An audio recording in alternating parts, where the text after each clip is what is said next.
দুনিয়া যতই সাজাও বান্দা মনে রাখো তুমিও থাকতা না, দুনিয়াও থাকতো না। তুমিও যেমন মৃত্যু হবে, এই কায়নাতেরও মৃত্যু হবে।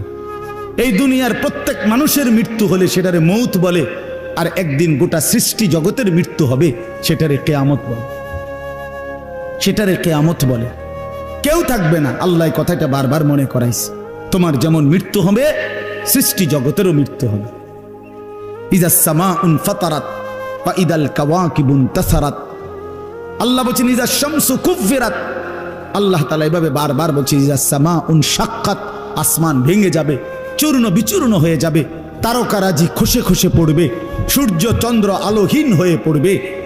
আল্লাহ তাআলা বলেন ইদা রাজ্জাতিল আরদু রাজ্জা, জমিন পাউডারের মতো রেজা রেজা পাউডার হয়ে যাবে। আল্লাহ তাআলা বলছে পাহাড়গুলো তুলার মতো ধুলির মতো উঠতে থাকবে। আল্লাহ বলছে বান্দা একদিন আমি গোটা কায়নাত আমি শেষ করে দেব, আমার সংসার আমি গুছায় ফেলবো, আমার এই কায়নাত আমি আল্লাহ তাআলা ইসরাফিলের সিঙ্গার ফু দিলে আমি আল্লাহ তাআলা গুটিয়ে ফেলবো। এই কথাটাই আপনাদের সামনে এখানে আমি শুনাইতে চাই, এই অল্প একটু শুনে। আল্লাহ তাআলা এখানে এই কথাটাই তুলে ধরছেন কোরআনের বহু সূরায়, যে বান্দা এই সৃষ্টি জগৎ একদিন থাকবে না, কিয়ামত হবে, একদিন ইসরাফিল ফু দিবে। ইসরাফিল যেদিন ফু দিবে, কোরআনে এই বর্ণনাটা দুই ভাবে আছে। একটা হলো ইসরাফিল প্রথমবার ফু দিবে, আরেকটা হলো ইসরাফিল দ্বিতীয়বার ফু দিবে। ইসরাফিল মোট দুইবার ফু দিবে। প্রথমবার ফু দিলে জমিনের মধ্যে ভূমিকম্প শুরু হবে। আল্লাহ বলেন এই ভূমিকম্পটা গোটা পৃথিবী একসাথে, আমার সৃষ্টি পুরাটা একসাথে নড়বে। ইন্না জালজালাতাস সাআতি শাইউন আযীম। আল্লাহ বলেন বান্দা দুনিয়ায় বহু ভূমিকম্প তুমি দেখছো, তবে মনে রেখো কিয়ামতের ভূমিকম্প, ইসরাফিল ফু দিলে প্রথম যেই ভূমিকম্প হবে, কিয়ামত সংঘটিত হওয়ার জন্য, গোটা সৃষ্টিটা ভেঙ্গে চুরে যাওয়ার জন্য, সেটা হবে বড়ই ভয়ানক। সেটা বড়ই ভয়ানক। ইয়াউমা তারাউনাহা তাযহালু কুল্লু মুরদিআতিন আম্মা আরদাআত।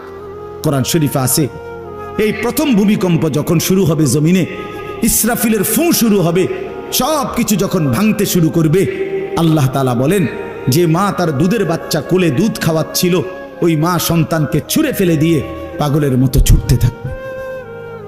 ওয়াতাদাউ কুল্লু যাতি হামলিন হামলাহা, যে মায়ের পেটের বাচ্চা 10 মাস পূর্ণ হয়ে গেছে, এই আর ঘন্টা 2-4 ঘন্টা পরে বাচ্চাটা প্রসব হবে। আল্লাহর কসম, আল্লাহ কোরআনে বলছে সেই গর্ভধারিণী মা 10 মাস যে তার সন্তানকে গর্ভে লালন করেছে, ইসরাফিলের ফু দিলে জমিনের কম্পন যখন শুরু হবে, ভূমিকম্প, তখন এই গর্ভধারিণী মা এভাবে দৌড়বে, এভাবে ছুটবে, নিজের বাচ্চা নিজের থেকে খালাস হয়ে পড়ে যাবে, বা ফিরেও তাকাবে। তারা নাসা সুকারা, আল্লাহ বলে সমস্ত মানুষগুলো বাতালের মতো দৌড়তে থাকবে। এইভাবে সব কিছু কাঁপতে কাঁপতে সব কিছু কিছু দূর গিয়া গিয়া ভাঙ্গা ভাঙ্গা পড়বে, মুখ থুবড়ে পড়বে। তো আল্লাহ রাসূল সাল্লাল্লাহু আলাইহি সাল্লাম বলেন সমস্ত কিছু এই সৃষ্টি জগতের যা আছে আল্লাহ ব্যতীত সব কিছুই প্রথম ফুঁয়ের পরে কাঁপতে কাঁপতে ভূমিকম্পের মতো হয়ে জমিনের তলদেশে চলে যাবে। মাটির উপরে তখন একটি সুতা আর থাকবে না, আর কিছুই না। এই হলো কিয়ামত, প্রথম ফু, প্রথম ভূমিকম্প। নির্দিষ্ট একটা সময় পরে আবার আল্লাহ তাআলা ইসরাফিলকে জীবিত করে আবার বলবেন আরেকটা ফু দাও, একটি নির্দিষ্ট সময় পরে। সেই সময়টা কতদিন? হাদিসের একটি বর্ণনা থেকে, নবীজির একটা বর্ণনা থেকে মুহাদ্দিসিনে কেরাম বলছে এই দ্বিতীয় ফু আর প্রথম ফুর মাঝখানে, প্রথম ফুতে সব কিছু যখন কবরে চলে যাবে, তখন হতে পারে দ্বিতীয় ফু দিতে দিতে মাঝখানের সময় 40,000 বছর। আমার বন্ধু, আমার বাপ, আমার ভাই, রাত হইছে, কষ্ট সবাই করতেছেন, এতটুকু তো ভাবেন সর্বশেষ যেই লোকটা কবরে যাবে, শেষ হতে পারে তাকে কবরেই থাকতে হবে 40,000 বছর। তো এখন যারা মরতেছে তারা কবরে আছে আজকে কত বছর? নবীজি সাল্লাল্লাহু আলাইহি সাল্লামের জামানায় যারা মারা গেছে তারা আজকে কতদিন কবরে? ওই নূহ আলাইহিস সালামের জামানায় যারা মারা গেছে তারা আজকে কতদিন কবরে? ভেবে দেখেন। আচ্ছা, এই শেষ লোকটাই যদি 40,000 বছর থাকতে হয়, আর যদি কবরের আযাব হয়, তার কি পরিমাণ কষ্ট পাবে সে, কি পরিমাণ কষ্ট পাবে। আল্লাহ রাসূল সাল্লাল্লাহু আলাইহি সাল্লাম বলেন, কবরের প্রথম শাস্তিটা কি? কোন ব্যক্তি যখন কবরের প্রশ্নের জবাব দিতে পারবে না, তখন আল্লাহর পক্ষ থেকে ফেরেশতাদেরকে বলবে, কাযাবা আব্দি, আমার বান্দা মিথ্যা বলেছে। ফাআফরিশুহু মিনান নার ওয়ালবাসুহু মিনান নার ওয়াফতাহু লাহু বাবান ইলান নার। আল্লাহ বলবে ফেরেশতাদেরকে, ফেরেশতারা আমার এই নাফরমান বান্দার কবরের মধ্যে জাহান্নামের বিছানা বিছিয়ে দাও, আগুনের পোশাক পরিয়ে দাও, আর জাহান্নাম বরাবর তার জন্য একটা দরজা খুলে দাও। এরপরে নবীজি বলছেন, ফেরেশতারা এই ব্যবস্থাপনা করে, আল্লাহর কসম বাফ, নবীজি বলছেন ফেরেশতারা যখন চলে যাবে, এই আগুনের বিছানা বিছাইয়া, আগুনের পোশাক পরাইয়া, আর জাহান্নামের দরজা খুলে দিয়ে যখন কবরে রেখে এই নাফরমানকে রেখে যাবে, তখন আল্লাহ নবী সাল্লাল্লাহু আলাইহি সাল্লাম বলেন, প্রথম মুহূর্তেই ফেরেশতা চলে যাওয়ার সাথে সাথে মাটি ডান দিক থেকে এই নাফরমানকে একটা চাপ দিবে, বাম দিকে ডান পাশের হাড্ডি পাঁজর ভাঙ্গা বাম দিকে চলে যাবে। বাম দিকের মাটি ডান দিকে চাপ দিবে, তো বাম দিকের হাড্ডি পাঁজর ভাঙ্গা ডান দিকে চলে আসবে। আল্লাহ আমাকে মাফ করে দেন। আল্লাহুম্মা ইন্নী আউযু বিকা মিন আযাবিল কবর। নবী সাল্লাল্লাহু আলাইহি সাল্লাম 5 ওয়াক্ত নামাজের পরে, আল্লাহর কসম বন্ধু, প্রতিদিন 5 ওয়াক্ত নামাজের পরে নবীজি কবরের আযাব থেকে পানাহ চাইতেন, প্রতিদিন। হযরত উসমান রাদিয়াল্লাহু তাআলা আনহু কবরের সামনে দাঁড়াইলে এই পরিমাণ কাঁদতেন, হাত্তা ইয়াবুল্লা লিহিয়াতাহু, হাদিসে আছে কিতাবে, যে তার দাড়িগুলো ভিজে ভিজে যাইত, দাড়ি ভিজে যাইত, এই পরিমাণ কাঁদতেন কবর দেখলে। এরপরে তো সামনে ভাইয়া, বিষয়টাকে হালকা মনে করেন না। বাবারা আমার, ছেলেরা আমার, বিষয়টাকে দোস্ত আমার, হালকা মনে করুন। এই বেনামাজি জিন্দিগি কষ্ট পাইবেন, এই বেহায়ার জিন্দিগি কষ্ট পাইবা বাপ। আমি বলছিলাম আরেকটা কথা, আল্লাহ নবী বলবে একটা কথা, তো আল্লাহ বলছে, বান্দা আমি আর কতবার বললে, কেমনে বললে, আমি এর চাইতে দামি আর কোন কথা নাজিল করলে তুমি আমারে মানতা। আর নবীজি বলবে হাসরের ময়দানে, নবী বলবে, উম্মত তুমি জানো, হাদিসের তাফসীরের মধ্যে আছে, প্রত্যেক ব্যক্তি, আল্লাহ বলছে নবীকে, আমাদের নবী সাল্লাল্লাহু আলাইহি সাল্লামকে, বন্ধু আপনারে সামনে রাইখা আপনার উম্মতের আমল নামা আমি আপনারে সামনে রাইখা খুলমু। নবী সাল্লাল্লাহু আলাইহি ওয়াসাল্লাম যখন উম্মতের আমল নামা খুলে দেখবে, খোদার 365 দিনে কোনো দিন ফজরের নামাজের সেজদা নাই, 30 বছর সুদের ব্যবসা করছে, 50 বছর মিথ্যাই বলে গেছে, হারাম রোজগারি করেছে, 30 বছর যাবত মহিলাটা কোনো পর্দা করে নাই, ঘরের মধ্যে কোনো দিন শরীয়ত বলতে কিছু নাই। আল্লাহর নবী সাল্লাল্লাহু আলাইহি সাল্লাম তখন বলবে, উম্মত তুমি জানো আমি 23টা বছর অনবরত তোমার জন্য কেঁদেছিলাম। আমি সেই নবী, যে নবী সারা রাত এশার নামাজের পরে দাঁড়াইছি ফজরের আজান পর্যন্ত, এক দাঁড়ানোতে চোখের পানি ফেলে উম্মতের জন্য দোয়া করছিলাম।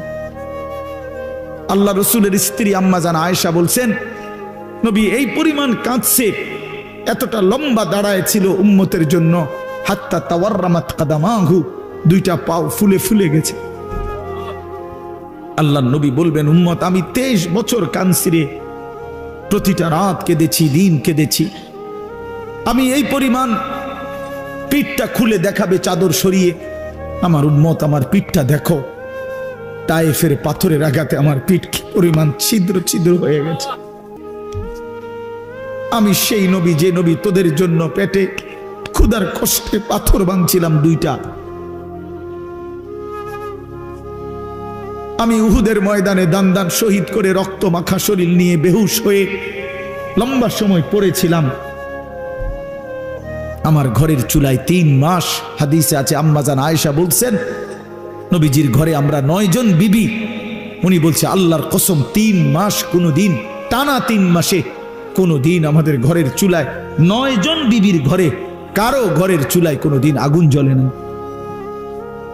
3 মাস খেজুর আর পানি দিয়ে আমরা জিন্দেগি কাটাইছি। আল্লাহর নবী বলবেন, উম্মত তাহলে এত কাঁদলাম কার জন্য, এত রক্ত ঝরাইলাম কার জন্য, পেটে পাথর বাঁধলাম কার জন্য, বিনিময়ে এটা কি আমল নামা নিয়ে আসছো? ছেলেরা বলো, ভাই একটা ছেলে বলো, রাসূলুল্লাহ সাল্লাল্লাহু আলাইহি ওয়াসাল্লামের সুপারিশটা একটা মামুলি ব্যাপার? রাসূলুল্লাহ সাল্লাল্লাহু আলাইহি ওয়াসাল্লাম বলবে, উম্মত এটা কি আনলা? আমি এই আমল নামা নিয়া আমার মতো এত বড় শ্রেষ্ঠ রাসূলের উম্মত তুমি, আমি মালিকের সামনে দাঁড়ামু কেমনে, এটা দেখামু কেমনে? আরে চেয়ারম্যান ভাই, আপনি কেমনে দেখাইবেন? আপনার অনুসারী যদি, আপনার অঞ্চলের একজন মানুষের যদি পুরাটা পৃষ্ঠার মধ্যে 110টা মামলা থাকে, আপনি তার জন্য কেমনে নেবেন? আপনি একজন উপরস্থ পদস্থ কর্মকর্তার কাছে আপনি কিভাবে সুপারিশ করবেন? বেটা তোর তো কিছুই নাই বেটা, শুধুই অপরাধ আর অপরাধ ছাড়া। তো এই বেচারা লজ্জিত হবে কিনা বলেন না কেন? তো নবী সাল্লাল্লাহু আলাইহি সাল্লাম বলবেন, উম্মত তুই আমার মতো শ্রেষ্ঠতম রাসূলের মাথাটা তো ছোট করে ফেললি, তুই তো আমার উম্মত, তুই এটা কি আনলা? আমি কেমনে দেখাবো এটা আমার মালিকের সামনে যে রব্বুল আলামিন এটা আমার উম্মতের আমলনামা?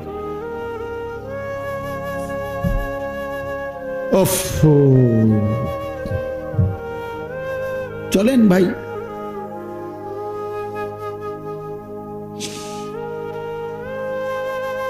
এই জন্য দোস্ত আমার, বন্ধু আমার, আমি দিবানিশি এই চিৎকার চেঁচামেচি করি, এই আহাজারি আমার অনেক দিনের। মুসলমানের সন্তান ফিরবে, নওজওয়ানরা ফিরবে, মুসলমানের যুব সমাজ নামাজ পড়বে, আল্লাহরে চিনবে, এটাই আমার স্বপ্ন, এ আমার দিলের তামান্না। কারো প্রতি আলহামদুলিল্লাহ এখন আর দিলে শত্রুতা রাখি না,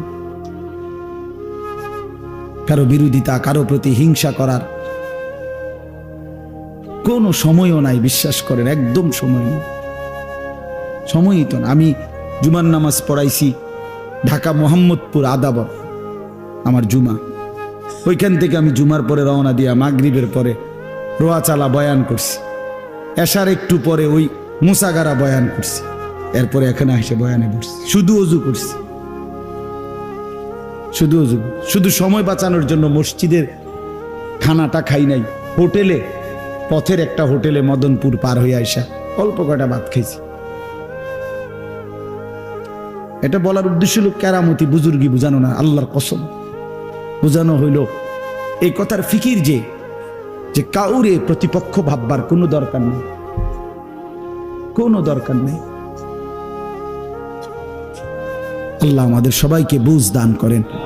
প্রতিটা ছেলের প্রতি আমার অনুরোধ, বাবা তুমি নষ্ট হইও না, তুমি বরবাদ হইও না। এক বন্ধুর খপ্পরে পইরা, একটা সামান্য মোবাইলের খপ্পরে পইরা, একটা দুষ্ট নারীর খপ্পরে পড়ে, মেয়ের খপ্পরে পড়ে চরিত্রহীন হইও না, চরিত্রহীন। আল্লাহ তাআলা মানুষকে যেই চাহিদা দিছে সেটা পূরণের বৈধ ব্যবস্থাও দিছে। মানুষকে আল্লাহ তাআলা তৃষ্ণা দিয়েছেন, তো তৃষ্ণা নিবারণের জন্য পবিত্র হালাল পানীয় আল্লাহ তাআলা দিয়েছেন। মানুষকে আল্লাহ তাআলা ক্ষুধার চাহিদা দিয়েছেন, তো হালাল খাবারও আল্লাহ তাআলা দিয়েছেন। তো মানুষের লজ্জাস্থানের যেই চাহিদা, শাহওয়াত, যৌন চাহিদা, এটা আল্লাহ তাআলা দিয়েছেন, তো এটা পূরণের জন্য হালাল স্ত্রী আল্লাহ প্রত্যেক পুরুষের জন্য ব্যবস্থাও রেখেছেন। কেন নষ্ট হইল? চরিত্রহীন হইবা কেন? উলঙ্গ ছবি আর নর্তকীর পিছনে জীবন শেষ করে দিবা কেন? কি দুঃখে বন্ধু নষ্ট হইলা বলো?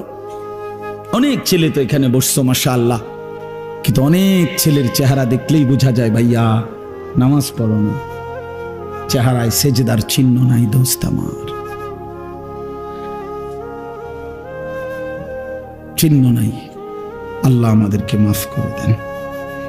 তো আল্লাহ তাআলা বলেন, ইসরাফিলকে আল্লাহ দ্বিতীয়বার উঠাবে, উঠাইয়া বলবে, ইসরাফিল আবার ফুঁ দাও। এই আবার ফুঁ দিলে এবার আবার জমিন কাঁপতে শুরু করবে দ্বিতীয়বার। তো প্রথমবার ফুঁ দেওয়াতে জমিন কাঁপতে কাঁপতে সব কিছু কই গেছিল?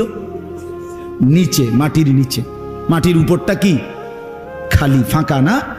এইবার দ্বিতীয়বার যখন ইসরাফিল ফুঁ দিবে, মাটি কাঁপতে কাঁপতে ভূমিকম্প শুরু হলে এবার জমিনের সমস্ত কিছু ভিতরে যেগুলো ছিল সব কিছু জমিনের উপরে উঠে আসবে, একেবারে একটা সুতা সহ।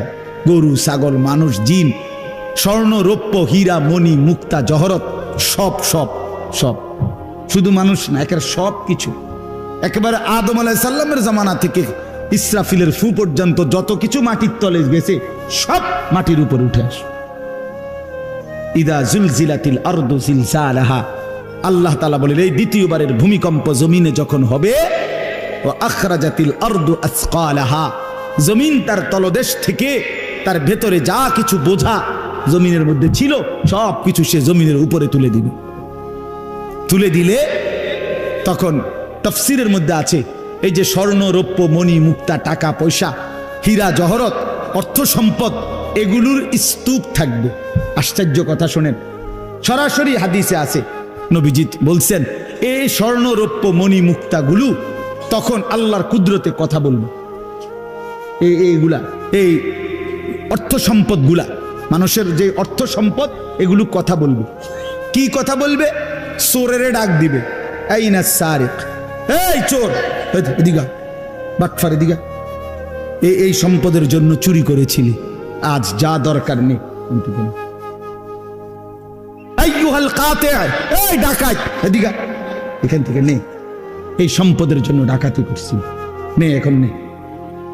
সরাসরি হাদিস আছে, রাসূলুল্লাহ সাল্লাল্লাহু আলাইহি ওয়াসাল্লাম বলছে এই অর্থ সম্পদ ডাক দিয়া বলবে, হে আত্মীয়তার সম্পর্ক ছিন্নকারী বেঈমান, এদিকে, এই সম্পত্তির জন্য আপন ভাইকে বঞ্চিত করছিলি, আপন চাচাকে বঞ্চিত করছিলি, আপন ভাতিজারে বঞ্চিত করছিলি, এর জন্যই আত্মীয়তার সম্পর্ক ছিন্ন করেছিলি, এখন নে, যা লাগবে নে। হারামখোর এখন নে, সুদখোর কত টাকা দরকার তোর, এখন নে।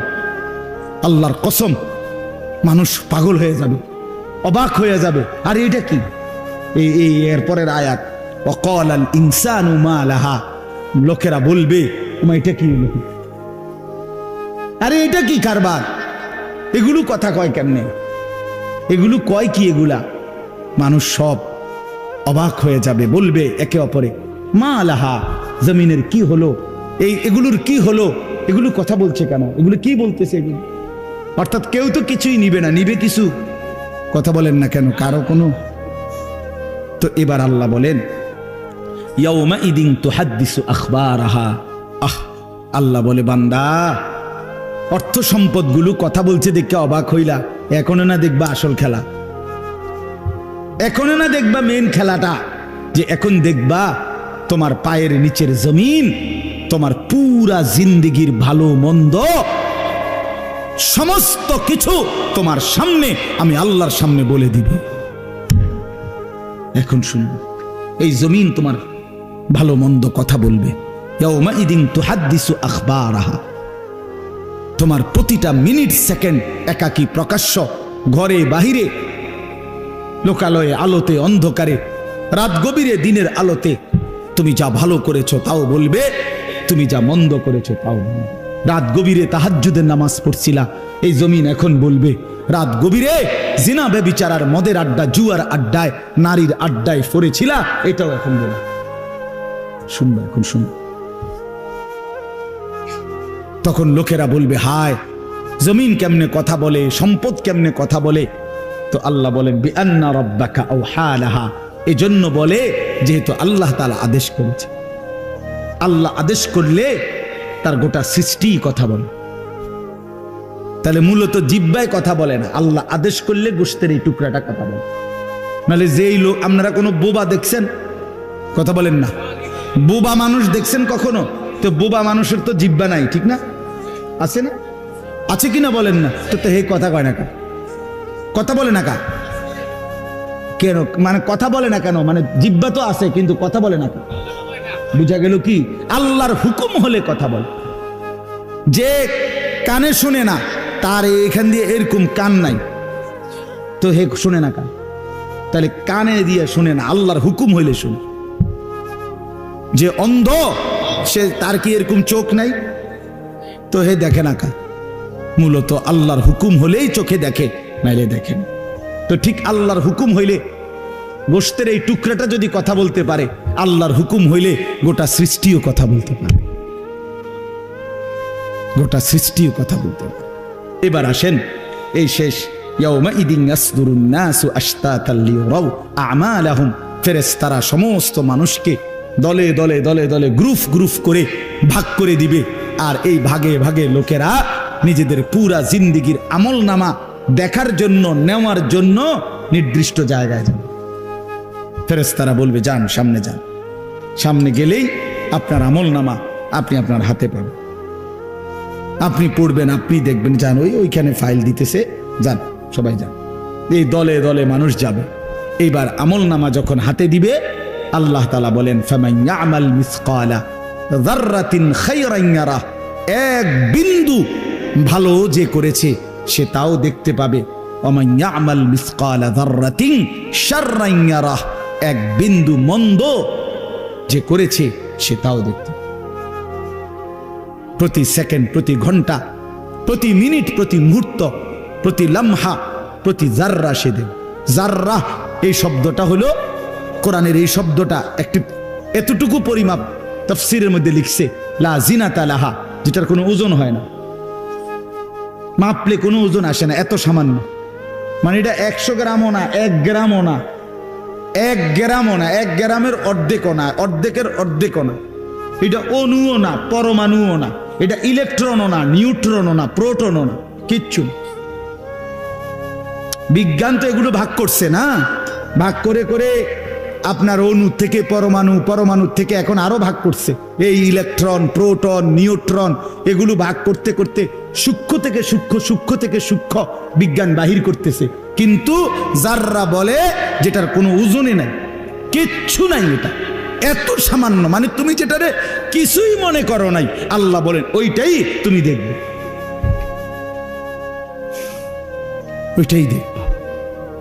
এই জন্য বাপ আমার শেষ রাত গভীরে এই কথাই, আমরা আমাদের একাকী কিংবা প্রকাশ্য, আমরা আমাদের রাত কিংবা দিন, ঘর কিংবা বাহির আড়াল করবার সুযোগ নেই। সুযোগ আছে ভাইয়া? ছেলেরা কাজেই রাতের 3টায় দুনিয়া ঘুমায়, আল্লাহ ঘুমায় না। অশ্লীল ছবি দেখো না। রাতের 3টায় মা ঘুমায়, বাবা ঘুমায়, মালিক ঘুমায় না। রাতের 3টায় মহল্লাবাসী ঘুমায়, কিন্তু আল্লাহ ঘুমায় না। আলাম ইয়ালাম বিআন্নাল্লাহা ইয়ারা, আল্লাহ বলে বান্দা তুমি জানো আমি কিন্তু সারাক্ষণ তোমাকে দেখি। কতক্ষণ? কতক্ষণ? আল্লাহ দেখেন কখন? সারাক্ষণ। এই জন্য আমরা প্রত্যেকে ইনশাআল্লাহ নিয়ত করি যে আমরা আমাদের আখিরাতকে ভাববো, ফিকির করব। আখিরাতের আশায় গুনাহ ছেড়ে দেন, আল্লাহর নাফরমানি ছেড়ে দেন, হালাল পথে জিন্দেগি চালান। একটু কষ্ট হলেও চলে যান, পার হয়ে যান। ऐसे रहे या वैसे रहे वहां देखना फिर कैसे रहे। বুজুর্গরা বলে এ দুনিয়ায় এমনে থাকো আর এমনে থাকো, কাইট মাইট হইয়া চিত্তিয়া মিত্তিয়া উঠতে লাগা। আসল দেখার বিষয় হলো ওয়াহা কেসে রাহে, সেখানে কেমন থাকবা, এটা হলো দে। এটা শেষ হয়ে যাবে। আজ রাত যার বাসর রাত, তারও ভোর হবে। আজকের রাত যার জেলখানায় ফাঁসির রাত, তার রাতও কি হয়ে যাবে? অট্টালিকার মানুষটাও মরে যাবে, জীর্ণ কুঠিরের মানুষটাও মরে যাবে। কোনোদিন দুঃখ যে দেখে নাই সেই সুখী মানুষটাও কবরে চলে যাবে। কোনোদিন সুখ যে দেখে নাই সেও মরে যাবে। আমিও না, আপনিও না, বাবাও না, সন্তানও না, মাও না, কেউ না, কেউ থাকবে না, কেউ না, কেউ না। আজকে আমরা কবরবাসীদের স্মরণ করে দোয়া করি, এই আগামী 20 বছর 30 বছরের মাথায় আমাদেরকে স্মরণ করে, আমাদেরকে কবরবাসী মনে করে, আমাদের পরবর্তীরা মনে করে। এই না জিন্দিগি? কথা বলেন না, এই না জিন্দিগি? এই জন্য আমরা ইনশাআল্লাহ সবাই মিলে ফিকির করি নিজের ভালো, নিজের কল্যাণ। এতটুকু যদি কারো বিবেক না থাকে ভাইয়া, তো সে বুঝলো কি? এই জন্য নিজের ভালো দেখেন। ওয়ালা তুলকু বিআইদিকুম ইলা তাহলুকা, আল্লাহ বলছে বান্দা নিজেরে নিজে ধ্বংসের দিকে ঠেলে দিবেন। নিজের এত বড় ক্ষতি করো না বান্দা। এই পৃথিবী তুমি গেলেও থাকবে। এই আমরা যারা মনে করি, হ্যাঁ অনেক বয়স্ক মাঝ বয়সী লোক আছে, আমি থাকতে যদি আমার জি40 একটু ঘর দুয়ার জাগা জমি দলিল টলিল একটু লাইন ফাইন করে দিয়া যাইতে না পারি, আমি মরলে তারা কেমনে চলবো কেমনে খাইবো হেবড়া কয় চা দোয়ানে বইয়া বইয়া হেবড়া কেমনে চলবো তারা না চাচা আমনে মরিলে আর পৃথিবীতে কামাই রোজগারি উপার্জন সব বন্ধ হয়ে যাবে আমনেই শেষ কামলা পৃথিবীর শেষ কামলা আমনে মরার পরে মানুষ সব আপনার জিফুত বহন খাইব চা দিয়া বিজাইয়া না ভাত তরকারি তো নাই আমনে মরলে কি আর ভাত তরকারি আগে করতো আমনে মরলে ইট বালু সিমেন্ট ভাত তরকারি চাল ডাল এটি পৃথিবীর থেকে ফেরেস্তারা নিবে এটি কথা হইল কোনো কথা বলেন এটা কোনো কথা হইল